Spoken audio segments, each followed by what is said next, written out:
আসসালামু আলাইকুম ট্রেডার্স। আজকের ভিডিওতে আমরা অল্টকয়েনের চার্ট নিয়ে আলোচনা করব ইনশাআল্লাহ। বর্তমান চার্টে তৈরি হয়েছে একটি শক্তিশালী কাপ অ্যান্ড হ্যান্ডেল প্যাটার্ন, যেটা মার্কেটের সম্ভাব্য পরবর্তী বিগ মুভমেন্টের ইঙ্গিত দেয়।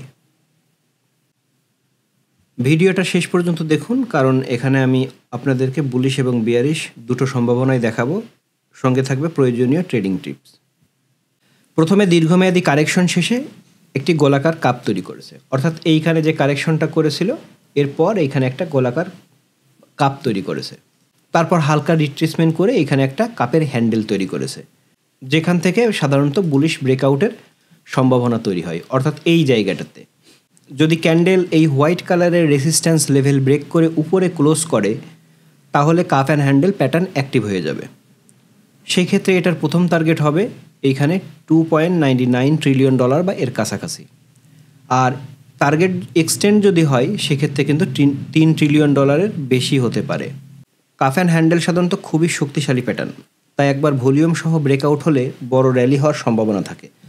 অর্থাৎ এইখানে যে ভলিউমটা আমরা দেখতে পাচ্ছি এটা কিন্তু অবশ্যই যদি হেলদি হয় এবং এইখানে যদি ব্রেকআউট করে এই হোয়াইট লাইনের উপরে মার্কেট ক্লোজ করে, তাহলে কিন্তু অবশ্যই আমরা আপসাইডে একটা বড় র্যালি দেখতে পেতে পারি।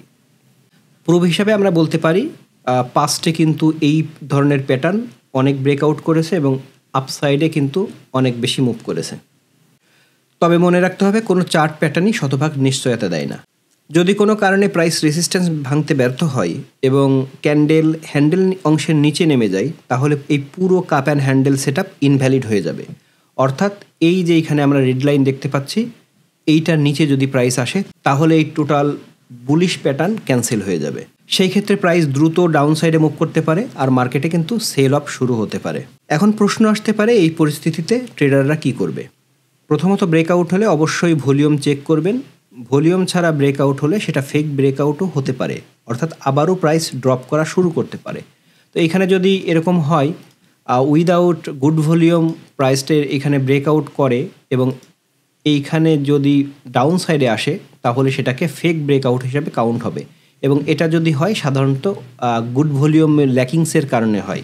দ্বিতীয়ত, ট্রেড করার সময় সবসময় স্টপ লস সেট করবেন, কারণ মার্কেট যদি আপনার প্রেডিকশনের বিপরীত দিকে মুভ করে, তখন এই স্টপ লস আপনার লসকে সিগনিফিক্যান্টলি কমিয়ে দেবে। অর্থাৎ এই জায়গাটাতে স্টপ লস সেট করতে হবে। মার্কেট যদি এইটার নিচে আসে, তাহলে কিন্তু আপনার এক্সিট করার সময় হবে। তৃতীয়ত, রিস্ক ম্যানেজমেন্ট ফলো করা উচিত, অর্থাৎ শুধুমাত্র একটা ট্রেডে আপনার অ্যাকাউন্টের পুরো অ্যামাউন্ট ব্যবহার করা উচিত নয়।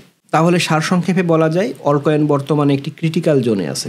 যদি রেসিস্ট্যান্স ভাঙে তাহলে আপসাইডে বড় মুভমেন্ট দেখা যেতে পারে, আর হ্যান্ডেলে যদি সাপোর্ট ভাঙে তাহলে এই বুলিশ প্যাটার্ন ক্যান্সেল হয়ে যাবে। বন্ধুরা, এখানে আর একটা কথা বলে রাখি, এইটাতে কিন্তু আপনারা ট্রেড করতে পারবেন না। অর্থাৎ এই চার্টটা মূলত বিটকয়েন বাদে টোটাল যে ক্রিপ্টোকারেন্সি আছে সেটার চার্ট। অর্থাৎ এইখানে যখন ব্রেকআউট করবে তখন কিন্তু একই সাথে বিটকয়েন বাদে অন্যান্য যে ক্রিপ্টোগুলো আছে এইগুলো কিন্তু এই রকম বা এর থেকে কম বেশি করে মুভ করবে।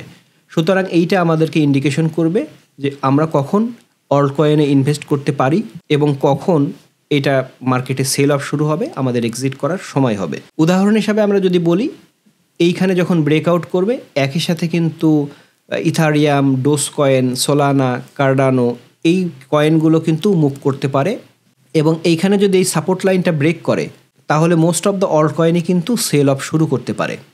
বন্ধুরা, এটাই ছিল আজকের অল্টকয়েন চার্টের টেকনিক্যাল অ্যানালাইসিস। আপনার মতে অল্টকয়েন কি আপ সাইডে যাবে নাকি আরও ডাউন সাইডে যাবে? প্লিজ কমেন্টে আপনার অপিনিয়ন জানাবেন। ভিডিওটি ভালো লাগলে প্লিজ লাইক, কমেন্ট, সাবস্ক্রাইব করে রাখুন, যেন মার্কেটের পরবর্তী আপডেটগুলো মিস না হয়।